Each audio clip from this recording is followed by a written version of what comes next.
సారేపల్లిలో విధవరాలు ఒక్క పూటే తింటానుకుంది.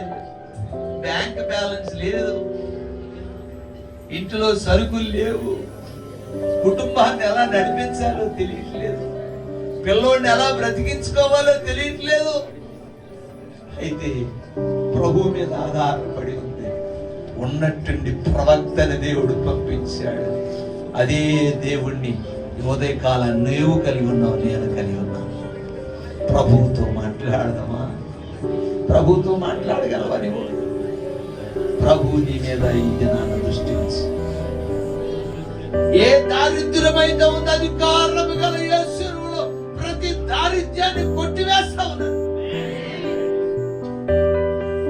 ఈ జీవితంలో దుఃఖానికి కారణమైన ప్రతి సమస్య అది కారణము గల యేసు నామములో బయటికి పోవును కాక. దేనిని బట్టి నీకు దుఃఖం వస్తా ఉంది? కోరిక తీరకపోవుట చేత నీకు దుఃఖం కలుగుతా ఉందా? ప్రభువు